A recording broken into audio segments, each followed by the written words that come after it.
harmonica, and saxophone. Oh. Yeah. Hugh Laurie. James Hugh Callum Laurie. Yep. Yeah. It's funny how all that I'll have stuff to, kind of works out, right? yeah, just put that on my Spotify stuff to listen to. Give it we'll see what it's like. Next week I'll have to let you know how that went. All right. If it's me or if it's, Well, yeah. whoever it is. Whoever's here, yes. We're just gonna be honest. Whoever it is, we don't know.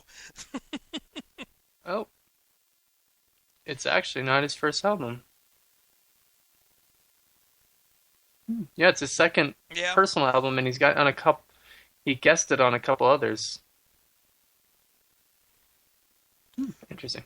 What I thought was very fun, talking about a weird or one of those like, wow, this is amazing to watch, was an episode of Spooks, otherwise known as MI5, here in the U.S., that had Hugh Laurie and Anthony Head, Giles from Buffy, on.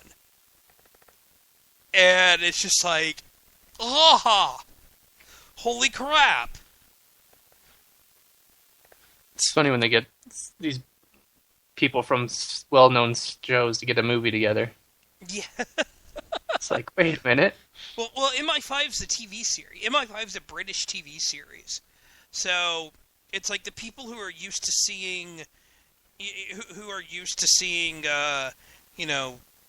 Hugh Laurie as House, or Anthony Head as Giles. It's just weird watching watching that. It's always weird seeing them when you're so used to someone being in one part. Yeah, I was going to say, when the second Star Trek movie came out, at the beginning, one of the characters, he was in Doctor Who before, and so as a Whovian, I was like, it's Mickey, and I know a few people that did the same thing. It was like, I'd never seen him in anything but Doctor Who. Maybe he was in other things over there, but it was like suddenly have, same thing. The guy who, Benedict Cumberbatch, he's Sherlock. Yeah. Now he's playing American roles. Yeah. But, well, it's a funny. It's always funny when you see that stuff happen. Definitely. And of course it's always different. I think U.S. into Britain, it's always different. And I think I guess they teach people American accents in acting school. Yeah. Here we learn British accents. There they learn English accent or American accents. Yeah. Yeah. Although it does tend to happen that the British or the Brits are able to do the American accents a lot better. It seems like, because you hardly ever see Americans play Brits. Although I watched the Kaiji movie from the summer. I'm just blanking on the name right now. Help me out here. That Guillermo del Toro did? No idea. Pacific Rim. Pacific. Oh, okay. I actually just watched that a couple weeks ago on Redbox. Yeah, and Max Martini, he's an American, but he's playing an Australian, and he's actually doing a pretty good job at the Australian accent. It's like, wow. I'm trying to remember what movie it was. Like 5, 6, 7 years ago, there was this movie that came out. I want to say it was a romantic comedy, but it was like all the Americans in it were played by Brits, and the Brits in it were played by Americans. And it's just like, seriously, everyone just switched nationalities for the movie, because apparently they did the accents better than their own, or something. And then you have and then you have some people like Sean Connery who they just always have a British, or he always has the he always has the Scottish accent. Yeah, of course he gets paid extra just to talk too. Right. Right. If you're gonna have an accent, that's definitely not a bad one to have. Yeah. Well, speaking of well, paying extra, we do have bills we have to pay. So that means we need to go to break. All right, break time. So this is Next with Jonathan Sangster. Jonathan is here. Say hello, Yes. Jonathan. Hello. And I'm Taylor, the producer, the rotating producer, whatever we want to call it. And we'll be right back after this.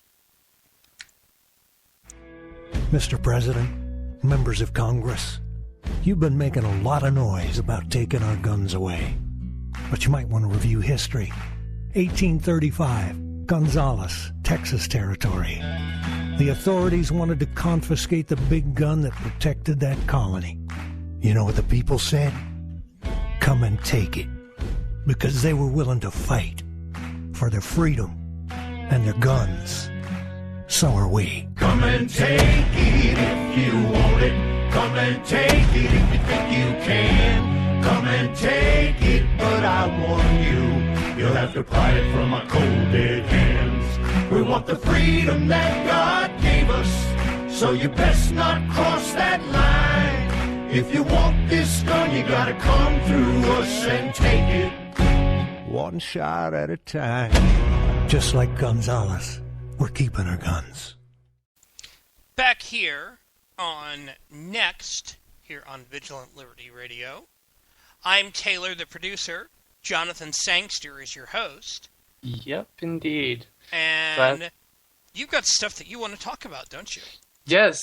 No, we talked about the fun stuff for a bit. I did have stuff I said we would talk about tonight. We should get to that, I guess. Wanted to touch on, we've been following pretty much every week talking about the Ukraine protests against the government, and they continued today with the people, thousands of people trying to get towards the president's house, carrying a coffin. They were stopped by the national police before they reached his house. Uh-huh. And that was, yes. It was, for those that aren't aware, the president signed a trade agreement with Russia after promising a few times that he was going to sign one with the EU, and the people are not happy. They're really upset with his even talking to Russia, let alone signing with them over the EU. And so they've been protesting for about a month and a half now, with as many as 200,000 meeting in Independence Square in Kiev alone, and thousands more all across the country. But yeah, and they've So what do you demanded. make of that? It's we were talking, like we talk about it every week, and it still is. People are not going to stop protesting, but the government can't seem to stop them from protesting. But at the same time, the protests aren't really seeming to get anywhere. So it seems basically at a stalemate at this point, which in the long run will mean the government wins. Well, what happens if they're able to keep things going? Well, the question then is, if they keep it going, is how long does it, even if it stays at this point, if they just keep it going, how long are people going to stay going to something that's not getting anything done? Mm-hmm. That'll be the real thing. I mean, and with the government, like I said, with the government not listening, the president's still in power despite the people demanding him be in power. I mean, if they keep it going, it'll definitely show where they stand, but if they can't get the rest of the government to move, I don't really see it going anywhere, unfortunately. Mm-hmm. Yeah. Well, it's something that's got to be I guess there are ways that they can be supported. The folks can be, the protesters can be supported. What sort of thing do you think can be done for that? They've gotten a lot of international vocal support anyways, including Senator McCain going over there and speaking to them a few weeks ago. But at this point, it's going to take something changing in the government. Either way, either the government deciding they've had enough and sending the military in since the police can't stop the protests, or the military getting tired of it and at the very least requiring new early elections. Mm-hmm. But at this point, it doesn't look like either is going to happen. Yeah, and this may end up being one of those things that just keeps going and going and going. Yes, until the next elections, which are a ways yet. But yeah, I mean, at this point, stalemate, and the protests have gotten a little bit smaller, partially because the police haven't attempted to stop them. Mm-hmm. Whereas they had gotten, whenever the police actually actively tried to do something, the protesters' numbers just multiplied in greatness. I mean, they were thousands by pouring in as soon as the police started coming. So with the police not actively doing it, except today stopping them from moving somewhere else, it's not going to, the protest is going to probably continue to lose numbers for the next little bit, at least through the winter. In the spring, if it lasts through the spring, then maybe we'll see it start growing again, just because people, if it's still going, the weather won't be a factor as much. And then the same thing is happening in Dhaka, Bangladesh. The protests there are continuing. They've been protesting, demanding that the prime minister be removed for various reasons. But now you had the government's cracking down, arrested hundreds of protesters.